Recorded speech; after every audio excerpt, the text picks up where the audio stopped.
What's up, bros? We are here with EJ Hassenfratz, one of my favorite artists, actually. You know, we're friends. We are friends. We have become friends over the years. But honestly, like, it's amazing you actually have these artists, even though you're friends, who you kind of really look up to, and you are definitely one of those people for me. And you've seen us. We're all doing the interviews together, and this was really the last one. We had to interview you. So many interviews. So many.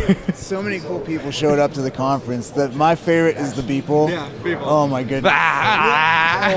Really? It's so good. It's so good. But anyway, okay, so you are the sketch and tune master, you know. So I've been crowned by the masses, yes. I mean, but that's a really good. In my opinion, that's a really good thing. I said this like almost a year ago on the podcast. It's like, I see the stuff that EJ's doing. This was before we even knew you, and I said, you're going to see a whole slew of sketch and tune, 2D type stuff coming out of Cinema 4D because I felt like you were being so influential within our industry. Yeah. So. Yeah, there's a lot of... So my whole story was why I did the sketch and tunes, because I just wanted to focus on design skills and just focus on that in Cinema 4D and make 2D stuff in there. And I started messing around with cell shader and the outlines, and I was like, this is amazing. Like, I'm doing it, and I'm doing it in my favorite app, the app that I'm most familiar with, and I just started making stuff. And, you know, I would put stuff on Dribbble and Twitter, and people, like 2D animators from After Effects would be like, wait, what? That was in cinema? Like, that's crazy. And, you know, a lot of people that see all my stuff, they're like, well, I need to get into Cinema 4D. And I'm like, well, yeah, come on, do it. And so that's basically, and a lot of people are that would tell me that they just don't know where to start. They don't know where to begin, because 3D is very daunting, especially when you're coming from a 2D app. So that's kind of where I've been going with my tutorials, is just really giving people a little window into the world of 3D by the most comfortable way. So like Sketch and Tune's almost like a really nice bridge for, you know, 3D artists that want to do more 2D stuff, or 2D artists that want to do more 3D.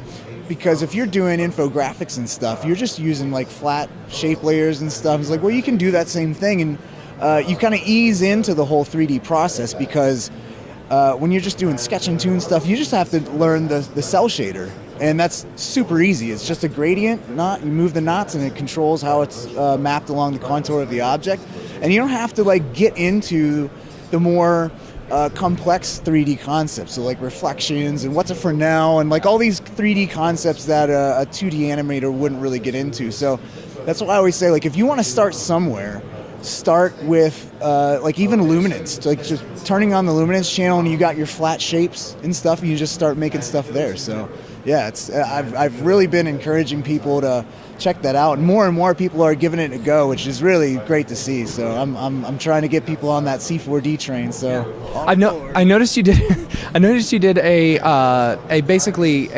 you used the new Cinema 4D renderer in After Effects to create that cool little spin of the Nintendo controller and stuff like that. Yeah. Have you found like maybe an uptick in either Cinema 4D users coming from After Effects because of that particular render engine, or, you know, being able to incorporate like Cineware and stuff like that into their After Effects workflow? Yeah, so I think both things are very underutilized. So the thing I made in the Nintendo controller, that was just using extrudes and trying to finagle the diffuse and all the metal options that are on each of each layer's After Effects layer options and stuff like that. And you can kind of get close to cell shading, but it's just one of those things where I think probably the most people that want to get into 3D are like using Element 3D, and a lot of 2D artists I think are just doing it the hard way because that's what they're used to.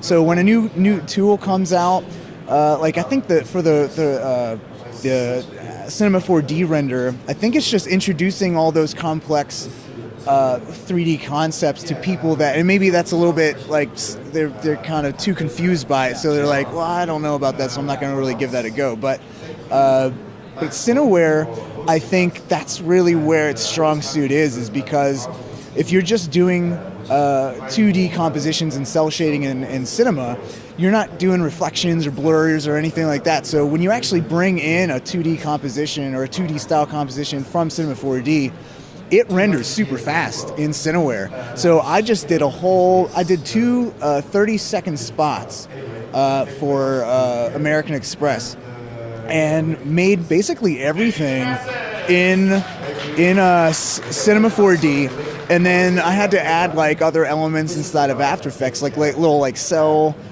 style animations, because that stuff you want to do that kind of stuff, like hand keyframing cell style, like splashes or something like that. So I would just use that, and the nice part about it is that I would just bring in the Cinema 4D files as layers. So you just lay out your whole edit, and if you need to change anything, you just go back into Cinema and change it, and then it updates. And then when you want to render, you don't actually need to even render anything out of Cinema 4D, which is great. You can just render completely inside of After Effects. So it's really, really awesome. But again, and with that, you're just using like the standard, like the classic 2D renderer, right? Yeah, just standard renderer. And not even like the Cinema 4D renderer specifically in there. You're just actually just using the classic 3D, right? Just the Cineware layers there. Yeah. Awesome. Well, anything else you're excited for seeing here at NAB, even though most of it is over? What was did you catch any of the presentations? No, I've been just talking. There's so many people that stop by the booth, and it's just, NAB is a great opportunity to catch up with everyone, and this stuff will be uploaded online, so it's like I'll catch that later, but I need to I'm not going to be able to catch up on this later on. So I always love talking to everyone at the booth, like the bros from Brograph, and Nick from Grayscale Gorilla and the Grayscale Gorilla team, and Beeple and Andrew Kramer, and all those guys that you only see at these kind of events because we're all so busy. So it's just nice to just bro out and hang out with everyone, catch up. But I'm really excited. When I go home, I'm going to start looking into external GPUs for Octane. So I think I got the Octane bug, and I'm just going to do it. So that's the future of iDesign, maybe? Yeah, we're going to do some Octane stuff? Maybe. Yeah, maybe do some sketch and tune looks inside of Octane somehow. I don't know. Fantastic. All right, EJ, thanks so much. Thank you so much. Thanks so much for doing this interview, as well as kind of letting us, ride along with you on the whole, videos and stuff. Yeah, plenty of room. All right. Stick around. We'll probably have some more videos. Yeah. Thanks. Bye, everybody.